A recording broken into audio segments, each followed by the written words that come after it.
So the tools I'm going to be using today, very simple.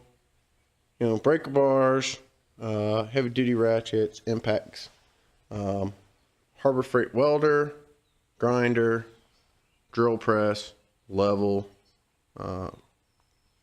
couple of sorted stuff right there, just tape measure, stuff to mark it off, jack stands. Not only to remove the bumper, but install the new bumper, front and rear. So everybody's garage should at least have those basic tools. And this, all this right here, minus the actual research that I had, was $60 after taxes and everything. So if everything goes right today, I'll have front and rear bumpers on my Jeep with resitches put in it for $60. At least that's the goal.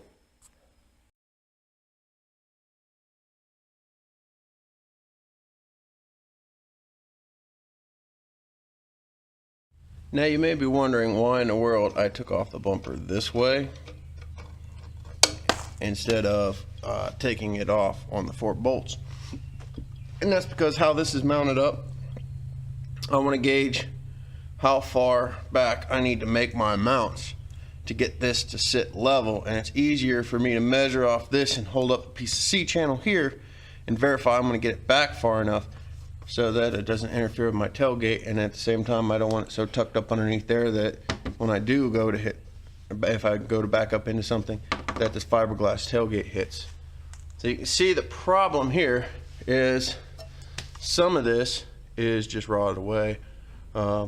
Overall the body's not in too bad a shape. Like I said, I do got to do that rocker panel, and I got to probably do these straps up here, but what I'm going to do is undercoat it with some rust stuff, some converter, and then rubberize undercoat it.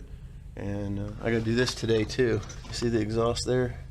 The bracket right there is just wired up. Hey, I just got to watch the fuel tank. I got a little sheet of metal in there I like to put up in between that and there, and I'll be able to weld that without any issues there. But yeah, this is the bracket. It's pretty much chewed up on that end, so probably gonna need to make it 6 inches out. All right, so I got 2 6-foot chunks of this. I'm only gonna probably need 5 foot wide if I want to run it straight and not taper the ends like I did on the LT's Jeep. But his turned out so well, I kind of like that idea of being able to kind of tuck them up a little bit. Because right there at 5 foot comes to just underneath the edge. So I'm gonna go 5'6".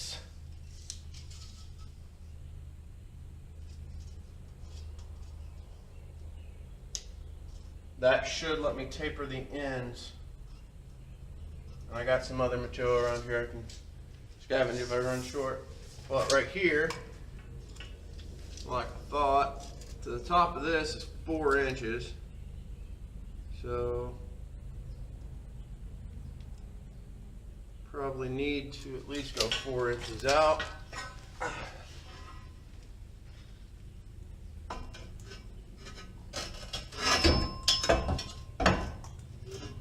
Probably 5 inches. Probably 5 inches on each side to get it level.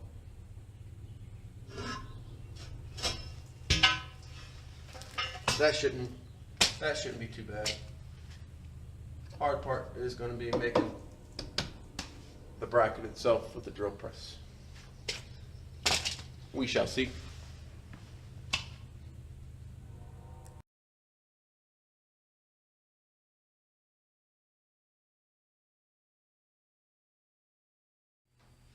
All right, so I kind of just skipped over recording, taking off the other half of this.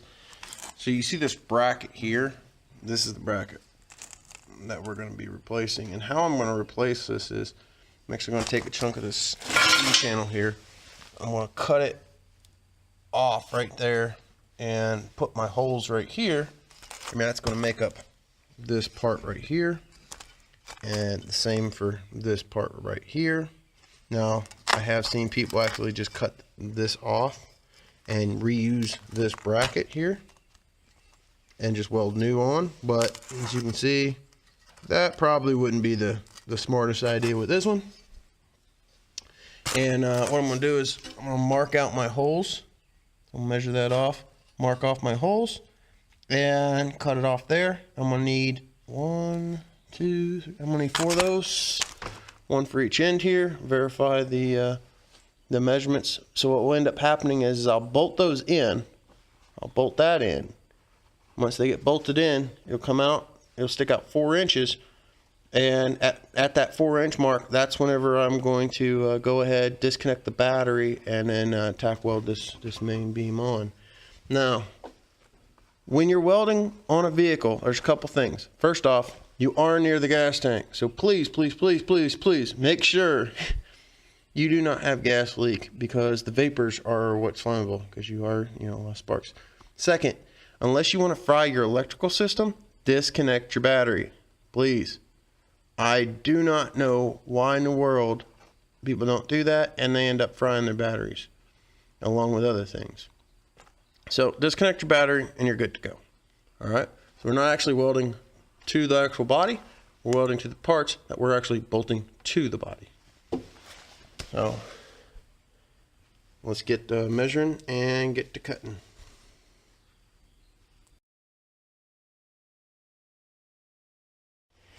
I strongly recommend anytime that you're dealing with a grinder, make sure you got you some heavy duty gloves, glasses, and ear protection, because otherwise you're going to be deaf after a full day of grinding. So what this is 3 1/4 inches high, and as you can see, I didn't kind of cut it straight right there. From there, I'll just have to grind that down a little bit, but it's pretty straight. We'll square up the ends whenever we actually get it on there, because I'm going to probably end up doing a cut and fold on the end anyway, so it really don't matter. So this bracket, I'm going to put 2 holes right there if possible. I'm going to try to put 2 holes in there. I may have to go get a new bit depending, and I'll go ahead and get this going. I'm not going to record the other 3 of these I got to cut, just because it's kind of a waste of time. But again, C channel, just take your time, go slow, and you should have no issues. Alright, so I started to use my drill press and I ended up breaking it. So I said screw it, and use the grinder and slot it. So what I did is I took this crappy rusted out Hulk, but the bolt holes are fine. Put it on top, use it, sprayed it, so that way I can use the cutting wheel and I will notch that and then cut that out. Already did one and mounted it up, and this is what it looks like. See here.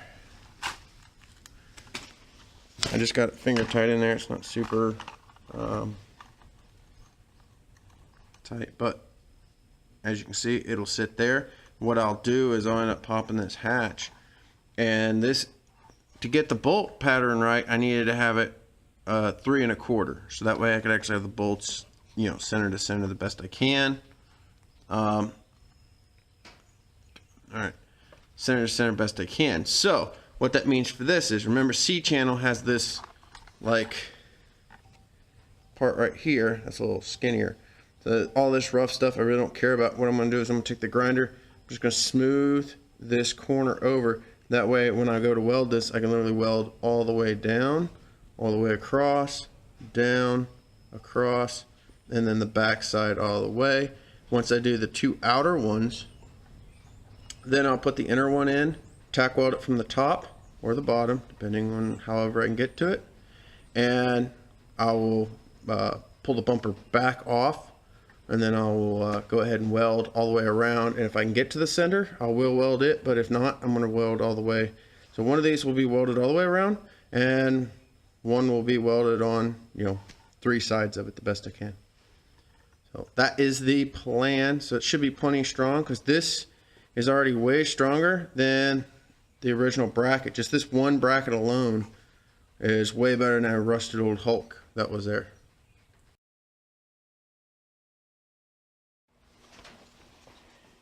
Alright, so basically I got that done. So now I just need to figure out what I want for my ends and how far back I want to crop them. So let's do this, let that weld cool off a little bit. The only problem with Harbor Freight welders, they weld extremely well, for at least for me, on well, model steel, is they get hot when you run them on high if you go more than a few minutes. So I'm thinking go back to about where the tail light goes. So in this case it's 7 inches. Currently this whole bumper, they cut it, they actually give me a little bit extra material. So it's actually 65.5 inches long. So I'm thinking going back 6 or 7. What do you think? Let's go 6. We'll do 6. I'll put just in front right here. And we'll go 6 inches back.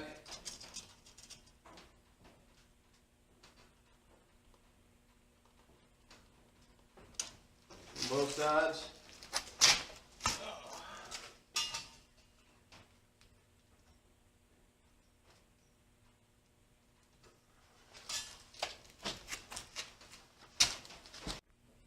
Alright, so I had to tighten something up on my drill press to get it to work. Went out and got a 5/8 bit, drilled a hole there, measured it back. This is a foot long. It's enough to do 2 of them. So I'm going to cut it right here at 6 inches all the way around. And that's going to be my new hitch. I'm going to cut and reset it into the bumper and then weld around it once it's set.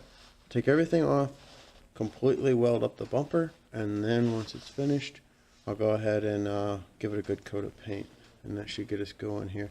Already tested the pin and the drop hitch, they both work, so that's good. It's a little tight fit with that pin, but you know, it still works. Alright, I couldn't find my pen, couldn't find my marker, so I just used some black paint there, and I stuck it exactly in the center where I wanted it, spread the outline so that way when I come in and I cut, I'm going to cut just on the inside and I'm going to grind it back until I actually get all the way to get a nice tight fit, so it'll be good to go. So we'll see how this goes.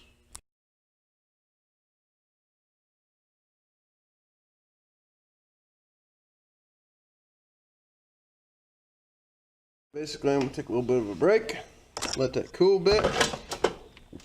I'm going to take this off, and I got to weld all the other stuff around it. So as you can see, it sticks out. I'm going to hit up the welds on the inside, clean these up on the outside because they're not my best work, I'm a little tired.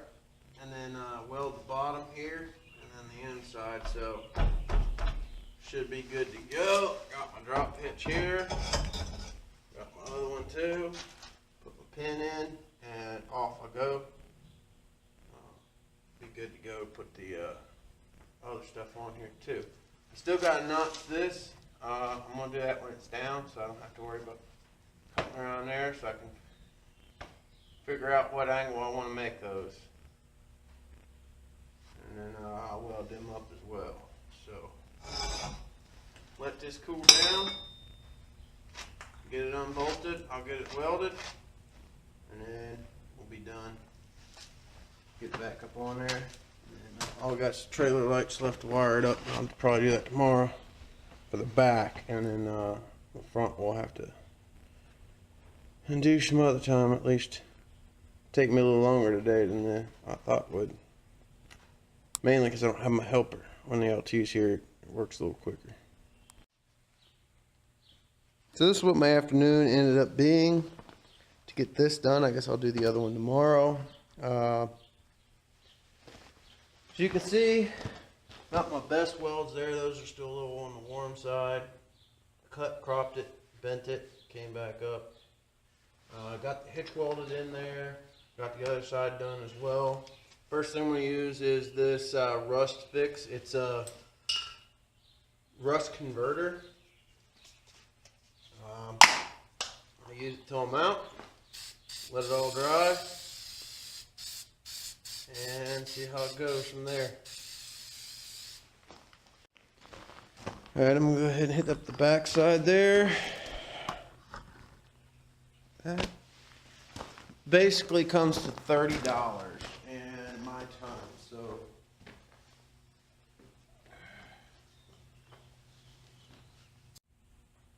well, I thought I was recording. So I let it cool down. I sprayed it. I kind of sprayed it a little heavy. I got a few runs in there, but yeah, I really could care less. All I care about is whether or not it'll rust off. You're going to want to let this sit for an hour. And definitely don't spray it on any hot metal. So I got about another 15 minutes before I can go ahead and put this back on the Jeep. And it'll probably still be a little tacky then, so I just got to be careful. So if I leave too many prints or marks on it, I'll just go ahead and repaint it once it's back on the Jeep. But kind of need to get this on there tonight. But overall, I don't think it turned out too bad. I mean, I think it'll look a lot better once it's actually on there. Alright, so I didn't record putting it back on because you just lift it up and put 4 bolts in it. But that is the bumper. Now that it's all said and done, I think it's well worth the $30 and a little bit of hassle. I have to touch it up just a little bit there. Got a couple of fingerprints, it was a little soft. A couple spots. But once I do the cut and fold right there on the fenders, I don't think that looks too bad.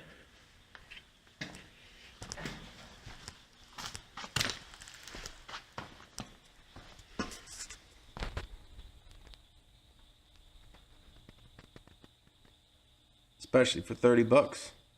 Yeah, it's a lot of work to get it there, but I think it looks pretty good.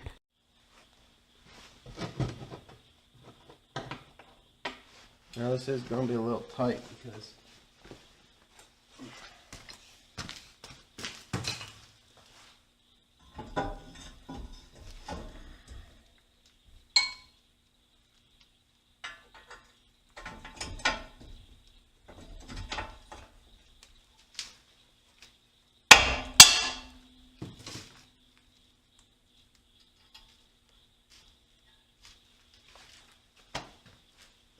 ta-da! I think I turned out alright. I was really hoping to do both of them, but it gets a bit much. I